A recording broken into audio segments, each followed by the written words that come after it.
Selamat pagi, Bapak dan Ibu dari RT 07 RW 02 Kelurahan Karanganyar Gunung. Di sini saya Jibril Lubega Ginting dan bersama teman-teman saya. Saya Bilal Baihaqi. Saya Yemi Masimbolon. Kami dari tim 2 KKN Universitas Diponegoro akan mempresentasikan mengenai pentingnya vaksinasi dalam penanganan COVID-19. Yang pertama adalah apa itu vaksin? Vaksin adalah zat yang sengaja dibuat untuk merangsang pembentukan kekebalan tubuh dari penyakit tertentu, sehingga bisa mencegah terjangkit dari penyakit tertentu tersebut. Vaksin menjadi hal yang diprioritaskan pengembangannya saat terjadi wabah, terutama yang disebabkan oleh virus baru seperti corona. Presiden Joko Widodo selaku Kepala Pemerintahan mengatakan bahwa kami sebagai pemerintah akan segera mendistribusikan vaksin COVID-19 kepada masyarakat untuk mendorong tercapainya herd immunity.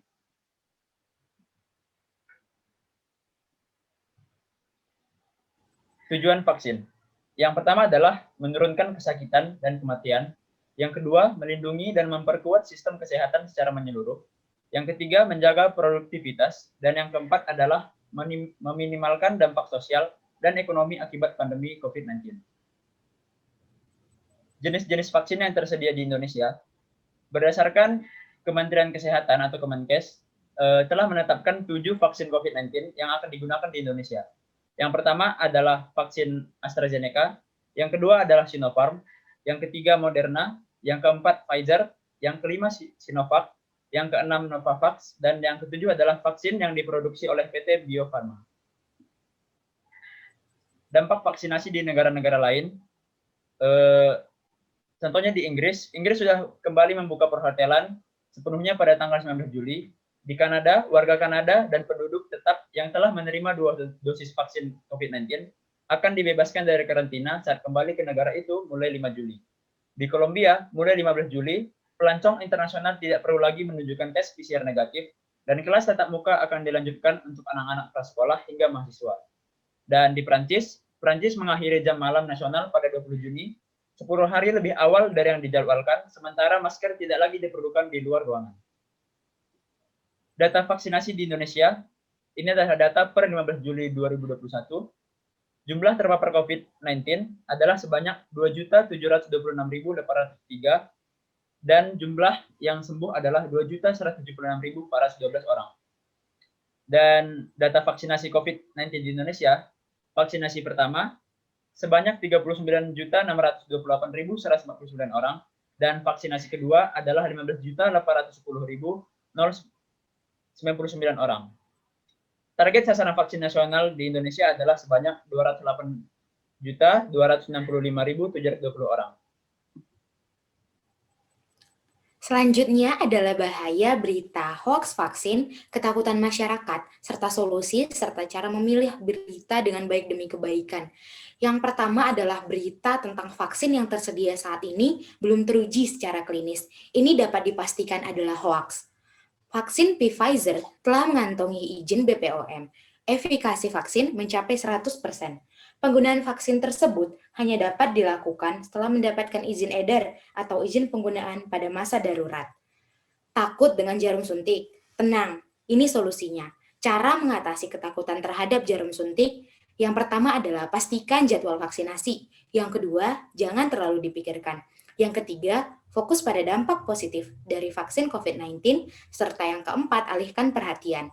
Yang kelima, ingat bahwa prosesnya hanya sebentar. Yang keenam, Anda dapat beritahu perawat. Yang ketujuh, praktik pernapasan diafragma. Yang kedelapan, jangan lihat jarumnya. Yang kesembilan, ucapkan selamat pada diri sendiri jika berhasil. Next. Selanjutnya ada berita tidak ada perbedaan antara orang-orang yang belum dan sesudah vaksin. Jelas-jelas ini juga adalah hoax. Vaksin memang tidak berarti membuat seseorang kebal, tetapi bisa sangat menurunkan tingkat risiko paparan. Untuk orang yang belum divaksin, paling beresiko terpapar varian Delta. Beresiko tinggi pada kematian, tubuh cepat melemah begitu gejala timbul. Yang kemudian beresiko tinggi kehilangan penciuman, menggigil, dan sakit kepala. Yang terakhir beresiko tinggi mengalami kematian. Untuk orang-orang yang sudah divaksin, akan cenderung tidak mengalami demam, cenderung tidak mudah lelah, tetap mengalami nafas pendek, sakit telinga, dan pembengkakan kelenjar dengan tingkat risiko separuh dari yang dirasakan sebelumnya. Risiko kehilangan penciuman, menggigil, dan sakit kepala berkurang separuh dari yang dirasakan umumnya, serta menurunkan risiko kematian. Next. Berikut adalah cara memilih berita dengan baik. Yang pertama, lihat judul berita. Pilihlah berita yang positif agar imun tubuh juga meningkat. Yang kedua, pilihlah website berita terpercaya. Salah satu portal berita terpercaya tentang COVID-19 adalah portal berita resmi milik Indonesia yang dapat kita lihat di covid19.go.id. Yang ketiga adalah hindari berita yang membuat panik dan tidak tenang. Berita yang negatif ini akan menurunkan imunitas tubuh dan membuat lebih mudah untuk kita terpapar penyakit seperti COVID-19. Kemudian, terdapat efek samping dari vaksinasi dan cara-cara mengatasinya. Efek samping lokal yang biasanya terjadi adalah nyeri, pegal, kemerahan, dan bengkak. Solusinya adalah dengan mencelupkan handuk ke air dingin, lalu menempelkannya ke tempat suntikan. Ini akan meminimalisir rasa sakit dan bengkak. Yang kedua, dengan terus menggerakkan lengan Anda untuk beraktivitas dengan berolahraga ringan. Ini akan membantu mengurangi bengkak dan pegal pada lengan yang divaksin. Next.